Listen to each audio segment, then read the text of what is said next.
with the economic climate, with the shifts taking place throughout the planet, the collective influences of humanity seem to be blanketing down over powerful areas such as Sedona. And I feel part of that reason is that this area is a lightning rod, a connecting point for many multiple dimensions. It's also in a sense, a funnel for the incoming energies that are influencing the planetary shift leading up to 2012.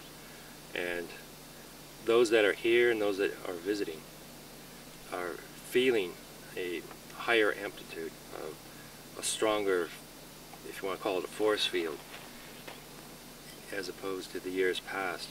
And part of it is that as we are here, living here, as we visit this location, the collective influence is needing, in a sense, our energies and the connections that we make within ourselves, with the earth here and with the realms that come down, to be sent back into the collective for healing, for, in a sense, the raising of consciousness.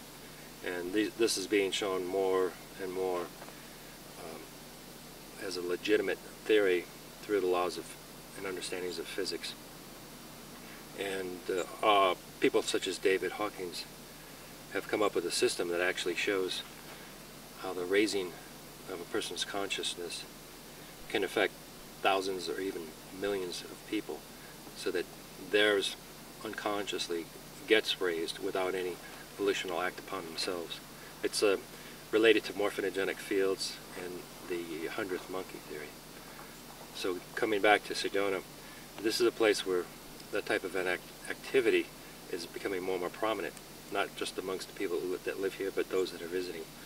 And they feel change after they visit and leave. And it's due in part to that.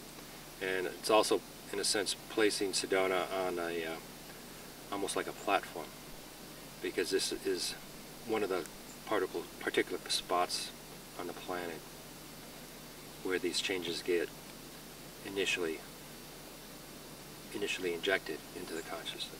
Quite on all those particular matters, I've noticed a significant impact on people.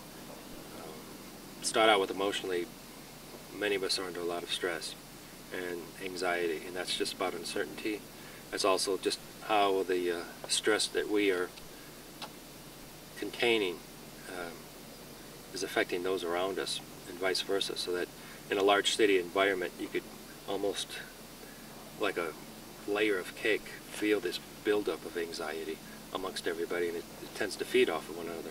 You enter a place like Sedona, or a quiet, still place, wherever you're located, and it affords the opportunity to first break away from that influence. So it's in essence just you and nature, you and the energies being emitted from the Earth's surface, or that which may be coming down, like the vortex phenomena, being brought down into the Earth. And as you can understand, maybe by following some exercises of how to align yourself both with the grids of the Earth and the grids of the stars, and make yourself that interface, and in a sense become a creator of something new within yourself. It tends to remove all those anxieties and stresses that you've collected. And as you bring in, if you want to call it a influence from your higher dimensional self through this process, you get a sense of calmness, because with that higher dimensional part comes a sense of knowing, a sense of understanding how things are playing themselves out in some kind of a divine order.